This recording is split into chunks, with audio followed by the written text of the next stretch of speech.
today. There are instances in the Bible where God finds that the individuals are not remorseful and decides to deal with them quick, smartly. Some of these I will take up now.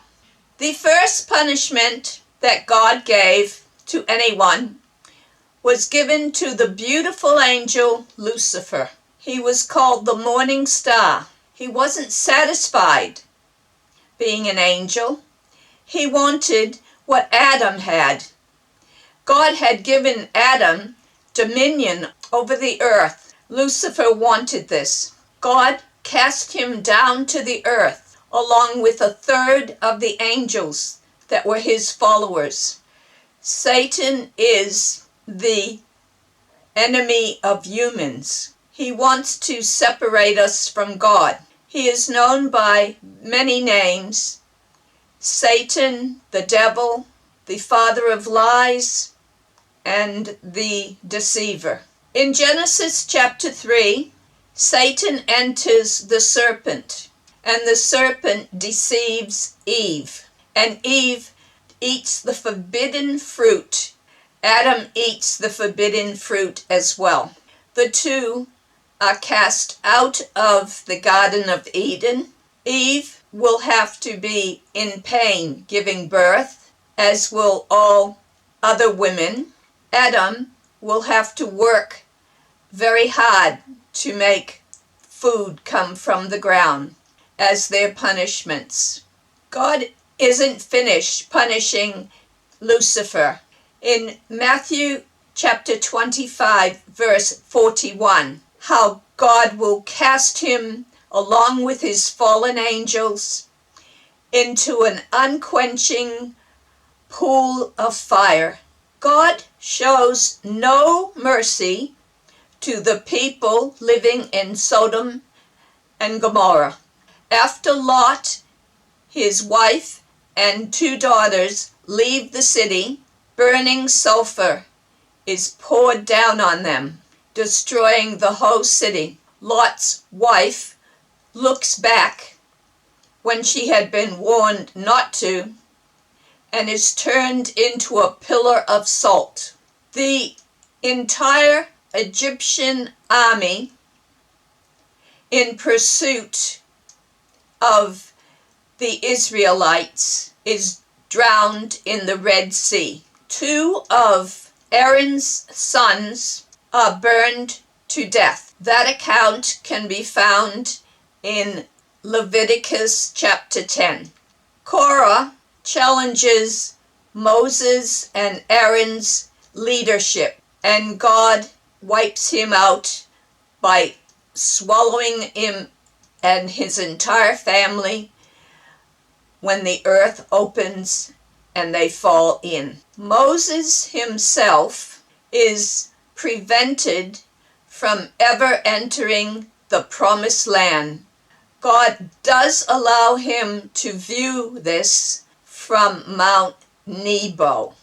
God had told Moses to speak to the stones, and Moses struck the stones twice with his staff. God still allowed the water to flow so that the people were given plenty to drink, and it was enough for the animals as well.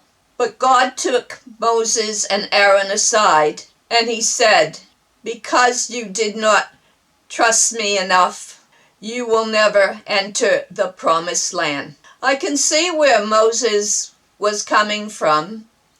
He had had his full of all the complaining that the people were doing, and sometimes striking out helps to relieve tension. However, God's name wasn't glorified. There were consequences by doing it his way. You may read all about it in Numbers chapter 20, verse 11 and 12. As it turns out, that adult community never did reach the promised land, except Caleb and Joshua. Did their children learn a lesson from this? I would like you to write your comments below.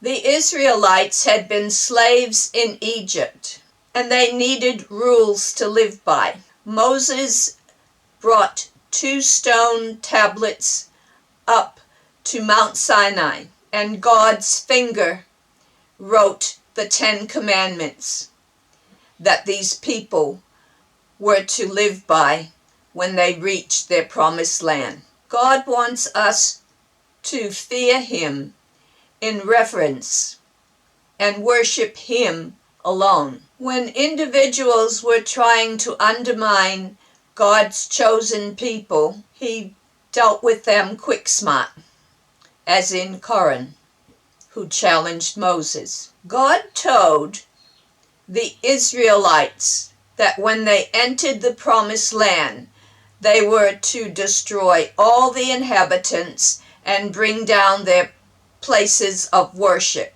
However, there were exceptions to this, and as a result, the Israelites did turn away from God, and God allowed them to suffer. God allows punishment because He wants people to turn back to Him. Punishment is also useful to deter others from following wicked ways. In 2 Chronicles chapter 7 verse 14, God makes a very profound promise. And this can be applied to the 21st century Christians as well. If my people who are called by my name humble themselves and turn from their wicked ways, I will hear from heaven and I will heal their land.